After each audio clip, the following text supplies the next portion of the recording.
Imagine celebrating a victory that nobody else sees. That's exactly what happened after India's latest air clash with Pakistan. Official statements boasted of dominance, fighter jets, and global prestige, but the world was laughing behind closed doors. While India was sending delegations and spinning headlines, the real story was unfolding in secret. Chinese-designed J10Cs and Pakistan's JF17s were rewriting the rules of air combat. Orders started pouring in for Pakistan's aircraft. India's pride, grounded. Its most advanced fighters, either destroyed or nowhere to be seen. And here's the kicker. This isn't just a story about planes. It's about credibility, strategy, and power. And one misstep could shift the balance in South Asia forever. So why did the world ignore India's claims?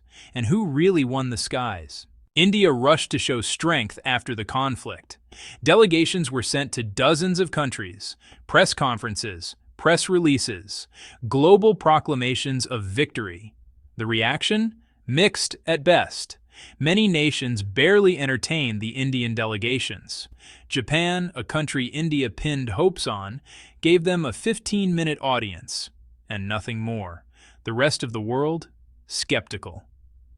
Meanwhile, Pakistani and Chinese aircraft quietly caught attention. The J10C, a Chinese fighter, and the JF17, Pakistan's mainstay, showed performance that moved markets and attracted new orders. Unlike India's ceremonial fighters, these planes proved their capabilities in combat. The contrast was stark. India was performing a public relations exercise. Pakistan was quietly cementing its position as a serious air power. Here's what really happened in the air.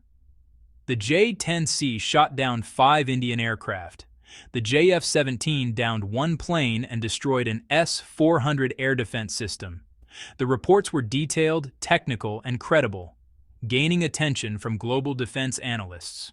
Orders for Pakistan's jets surged. Azerbaijan increased its JF-17 orders.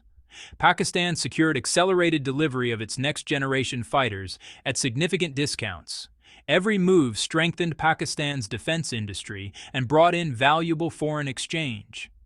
Meanwhile, India's so-called advanced fighters, the Tejas, Rafale, and MiG-29, either didn't engage or were destroyed, exposing gaps in operational readiness. India's pride in its domestic fighter programs now faces scrutiny.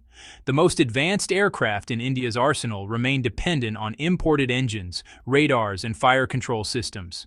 They're expensive, fragmented, and ill-suited for extended combat operations.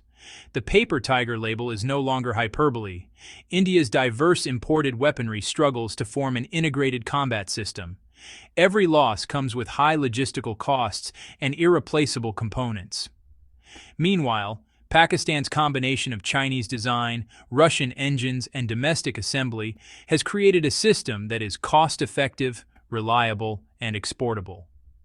India's strategic miscalculations have left it vulnerable on multiple fronts, not just against Pakistan but also against Chinese influence in the region. The conflict wasn't just about fighter jets. It was, honestly, a test of alliances, diplomacy, and global perception. Russia continues to sell engines to Pakistan, gaining both influence and income. China, meanwhile, leverages its advanced weapons and drones to support Pakistan and even other neighbors. India finds itself increasingly isolated, struggling to secure support from former allies while facing skepticism from, the US and Europe. Every export of a JF-17 or J-10C to a regional neighbor creates a strategic pressure point against India, forcing it to spread resources thinner and question its ability to project power effectively. Pakistan's success isn't just about numbers, it's technological too. The integration of the JF-17 and J-10C allows combined operations with ground-based and aerial assets. Advanced Chinese missiles like the PL-15 have already proven dominance, and even more advanced variants, the PL-17 and PL-21, are just waiting in the wings.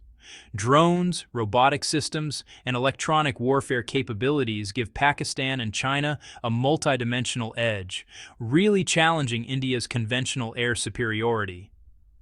India's reliance on ceremonial fighters, imported systems, and untested domestic programs highlights a gap between perception and reality. The mismatch is now visible, measurable, and, well, it has lasting consequences. India's humiliation is, frankly, twofold. Militarily, it's the failure to assert dominance in the conflict. Diplomatically, it's the credibility damage on the global stage. Countries are now less likely to take India seriously as a major power. Payments owed to foreign defense suppliers are being delayed. Partnerships that could help India develop independent systems are now, honestly, uncertain. At the same time, Pakistan and China are turning operational success into influence, quietly shaping regional security in ways India simply cannot counter alone. The India-Pakistan air conflict wasn't just a battle in the sky. It was, in a sense, a battle of credibility and strategy.